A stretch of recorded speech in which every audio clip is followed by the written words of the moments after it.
بسم اللہ الرحمن الرحیم. منتخب احادیث 21 تا 25.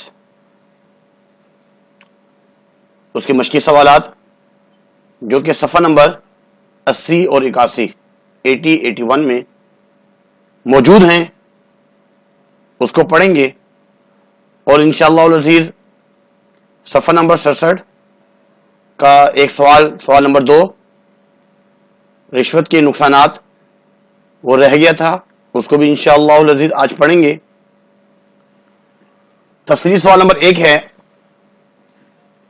مندرجہ احادیث میں سے کسی بھی ایک احادیث کا ترجمہ اور تشریح کیجیے. حدیث ہے، قال النبی صلی اللہ علیہ وسلم من دل علی خیر فلہ مثل اجر فاعلہ کما قال علیہ الصلوۃ والسلام. آپ صلی اللہ علیہ وسلم نے فرمایا، جو نیکی پر دلالت کرتا ہے اس کو بھی نیکی کرنے والے کے برابر اجر ملتا ہے. سلسلہ نبوت ختم ہو جانے کے بعد اس پیغمبرانہ کام کو پوری ذمہ داری کے لیے یعنی کہ ہمیشہ کے لیے امت محمدیہ پر عائد کر دی گئی ہے. اللہ تعالیٰ انبیاء علیہ الصلوۃ والسلام کا سلسلہ جاری فرمایا تھا. حضرت آدم علیہ الصلوۃ والسلام سے لے کر حضور صلی اللہ علیہ وسلم تک تقریباً 1,24,000 انبیاء علیہ الصلوۃ والسلام کا سلسلہ جاری و ساری رہا. اور رسول اللہ صلی اللہ علیہ وسلم نے اپنے ارشادات میں وضاحت فرمائی کہ آپ صلی اللہ علیہ وسلم کی جو امتی اس ذمہ داری کو کما حقہ ادا کریں گے وہ اللہ تعالیٰ کے کیسے عظیم انعامات کے مستحق ہوں گے، اور جو اس میں کوتاہی کریں گے وہ اپنے نفسوں پر کتنا بڑا ظلم کریں گے، اور ان کا انجام اور حشر کیا ہوگا. اس تمہید کے بعد حضور صلی اللہ علیہ وسلم کی ایک حدیث پیش کی جاتی ہے جس میں ہدایت و ارشاد اور دعوت الی خیر کے اجر و ثواب کو بیان فرمایا ہے. عن ابی مسعود الانصاری رضی اللہ عنہ قال قال رسول اللہ صلی اللہ علیہ وسلم من دل علی خیر فلہ مثل اجر فاعلہ. اور قرآن مجید میں اللہ پاک فرماتے ہیں وتعاونوا علی البر والتقوى ولا تعاونوا علی الاثم والعدوان واتقوا اللہ ان اللہ شدید العقاب. اور آپس میں نیک کام اور پرہیزگاری پر مدد کرو اور گناہ اور ظلم پر مدد نہ کرو، اور اللہ سے ڈرو، بے شک اللہ سخت عذاب دینے والا ہے. اس کے بعد دوسری حدیث ایاکم والظن فإن الظن اکذب الحدیث. رسول اللہ صلی اللہ علیہ وسلم نے فرمایا، بدگمانی سے بچو کیونکہ بدگمانی سب سے بڑا جھوٹ ہے. اس حدیث میں بلا ضرورت خواہ مخواہ بدگمانی کی ممانعت کی گئی ہے کہ کسی کے بارے میں بغیر تحقیق کے اندازے سے کچھ کہنا ظن یا گمان کہلاتا ہے. یعنی بات یہ کیجیے کہ اس حدیث میں بدگمانی کی ممانعت کی گئی ہے. کسی کے بارے میں بلا ضرورت اور خواہ مخواہ بغیر کسی تحقیق کے اور اندازے سے کچھ کہنا ظن یا گمان کہلاتا ہے. اگر ظن یا گمان اچھا ہو تو اس کو حسن ظن کہا جاتا ہے. سورۃ الحجرات میں اللہ تعالیٰ نے فرمایا ہے یا ایھا الذین آمنوا اجتنبوا کثیرا من الظن ان بعض الظن اثم ولا تجسسوا ولا یغتب بعضکم بعضا ایحب احدکم ان یأکل لحم اخیہ میتا فکرہتموہ واتقوا اللہ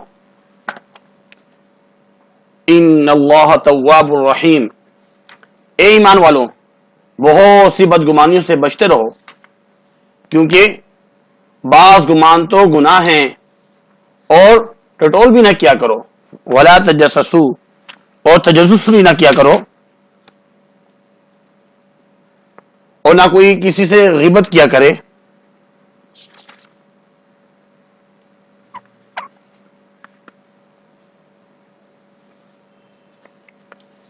کیا تم میں سے کوئی پسند کرتا ہے کہ وہ اپنے مردہ بھائی کا گوشت کھائے؟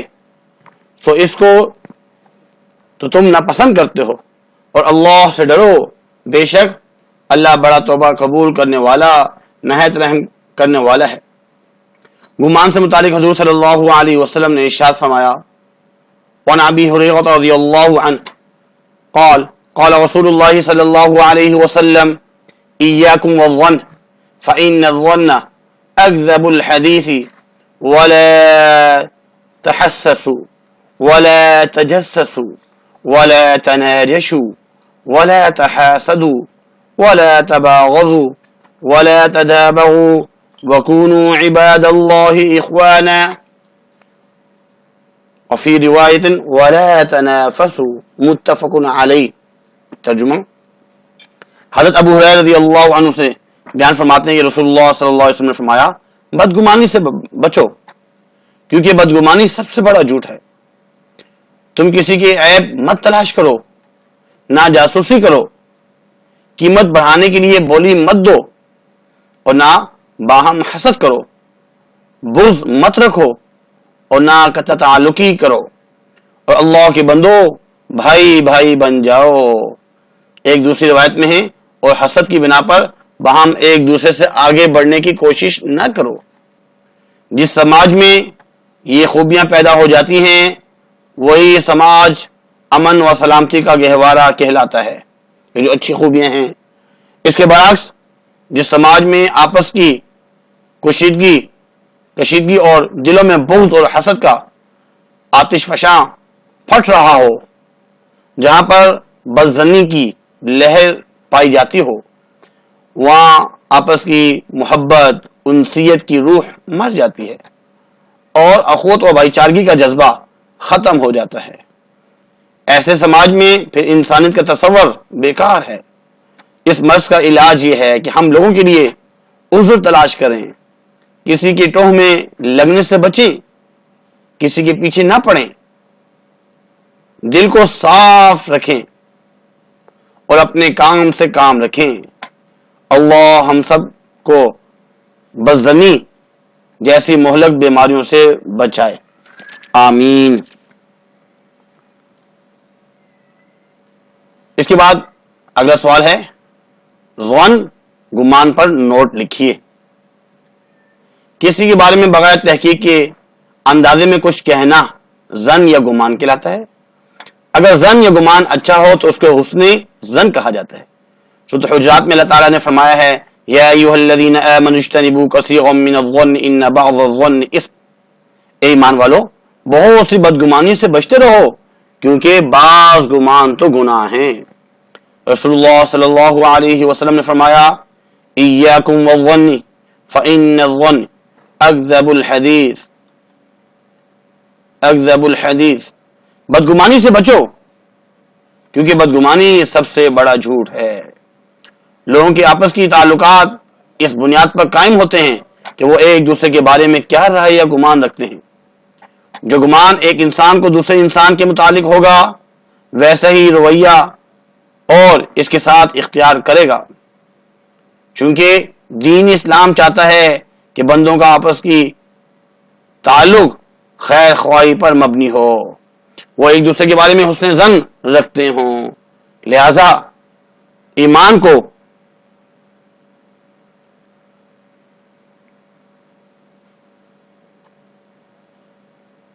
بہت زیادہ گمان سے بچو۔ ان میں سے ایک اہم چیز زیادہ گمان ہے۔ قرآن مجید میں بہت زیادہ گمان سے بچو۔ لفظ ظن عربی میں اچھے اور برے دونوں معنوں میں آتا ہے، اور قرآن حکیم انسان کی بدگمانی ہی سے نہیں کثرت گمان سے روکتا ہے، کیونکہ کثرت گمان بدگمانی ہی کی طرف لے جاتا ہے۔ اس کے بعد اگلا سوال ہے، محتاجوں اور مصیبت زدوں کی خدمت اور اعانت کی وضاحت کیجیے۔ محتاجوں اور مصیبت زدوں کی خدمت اور اعانت کے بارے میں رسول اللہ صلی اللہ علیہ وسلم نے فرمایا،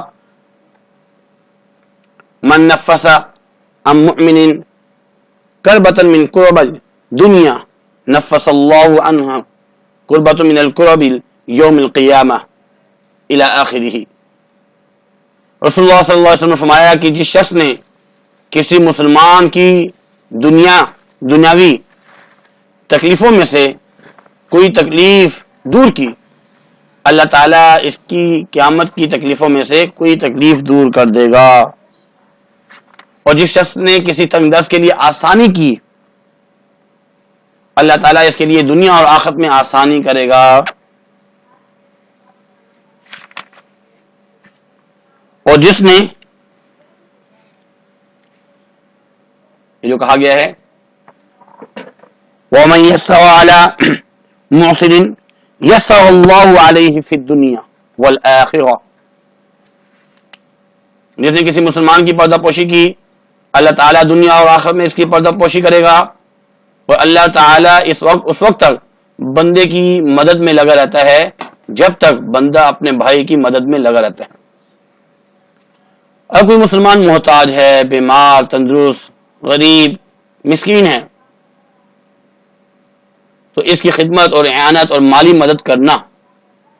اگر کسی مقروض نے کسی سے قرض لیا ہے تو قرض میں مہلت دے کر سہولت پہنچانا بھی بڑے اجر کا کام ہے.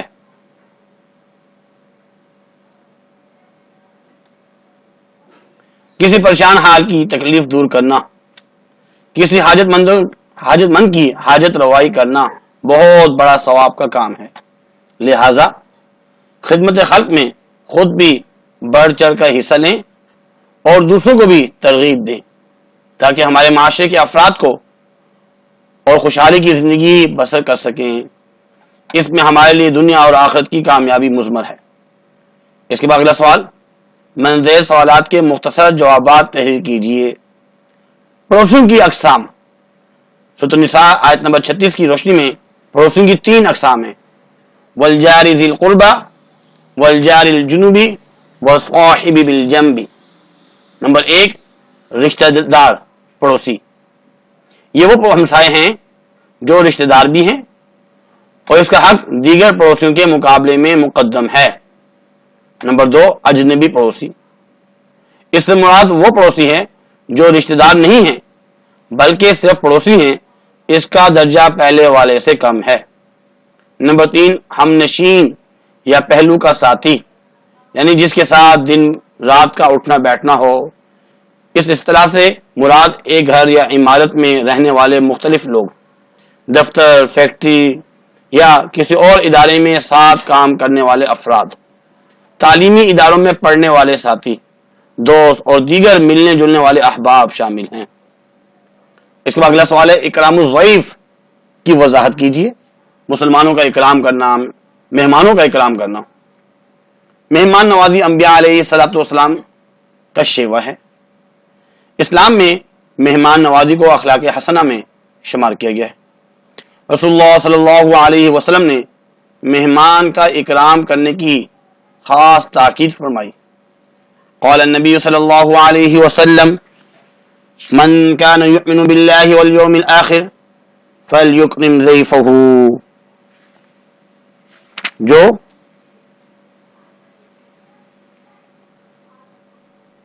ترجمہ ہے، رسول اللہ صلی اللہ علیہ وسلم فرمایا، جو شخص اللہ اور آخرت کے دن پر ایمان رکھتا ہو اسے مہمان کی تکریم کرنی چاہیے. لہذا مہمانوں کے ساتھ خندہ پیشانی سے پیش آنا اور ان کے لیے کھانا پینے اور آرام کا انتظام کرنا اور عزت اور تکریم کرنا اکرام الضیف یعنی مہمان کا اکرام ہے. اس کے بعد ہے صلہ رحمی. سے کیا مراد ہے؟ پھر کیجیے. صلہ رحمی سے مراد اپنے قریبی رشتہ داروں کے ساتھ اچھے اور بہتر تعلقات قائم کرنا، آپس میں اتفاق اور اتحاد سے رہنا، دکھ درد خوشی اور غمی میں ایک دوسرے کے شانہ بشانہ چلنا، آپس میں ایک دوسرے کے ساتھ رابطہ رکھنا، ایک دوسرے کے ہاں آنا جانا.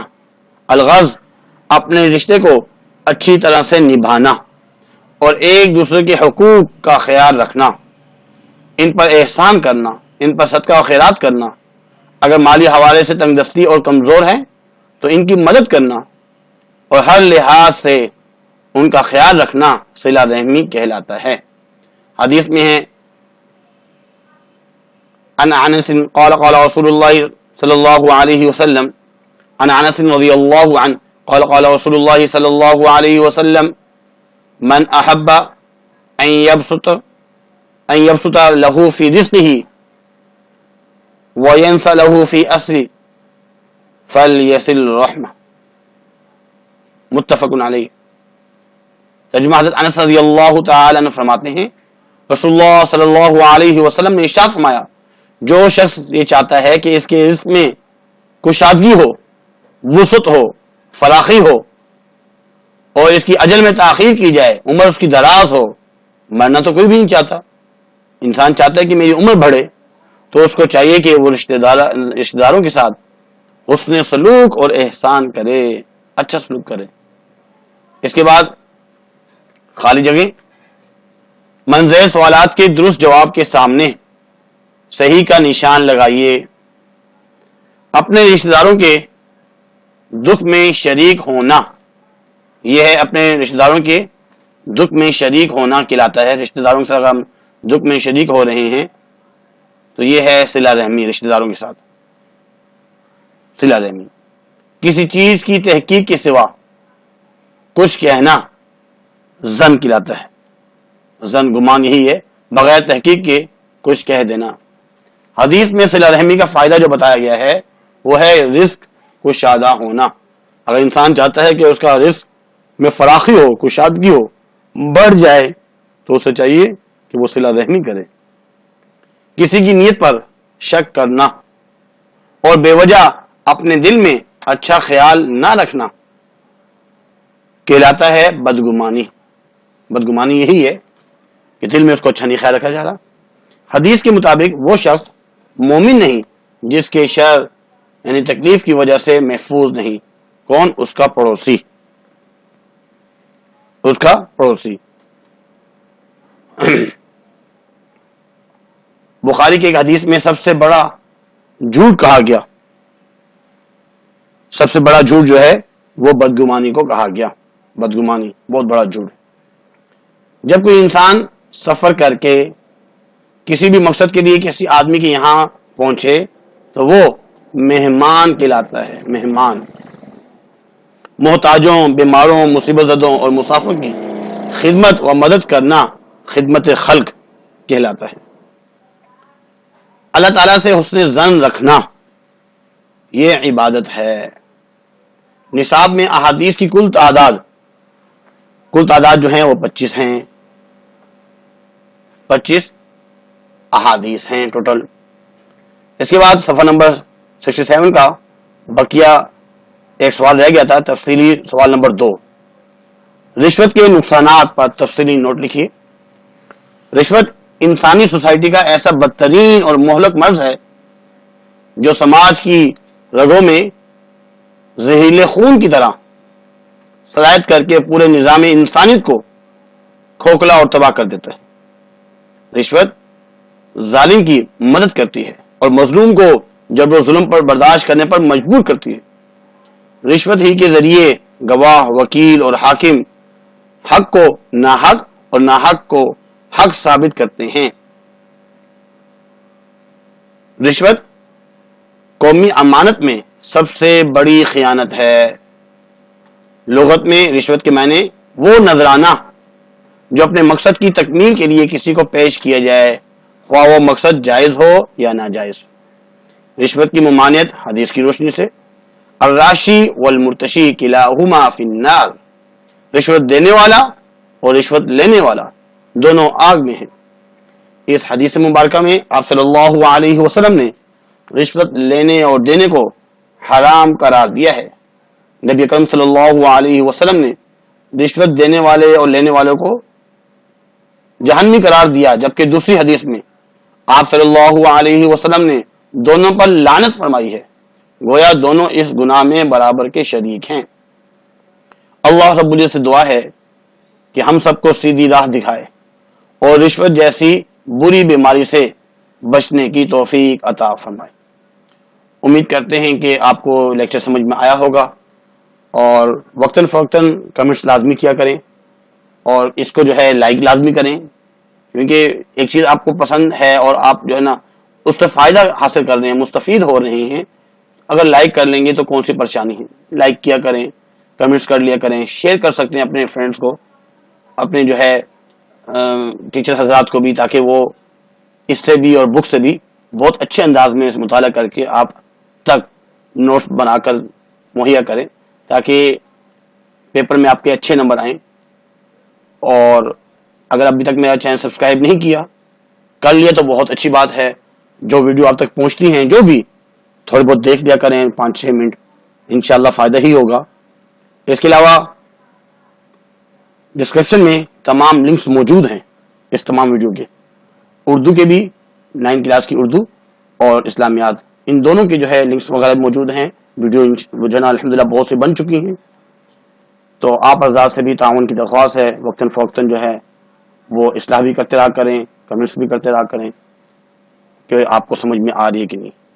آج کے لیے اتنا ہی کافی ہے، اپنا خیال رکھیے گا، اللہ حافظ۔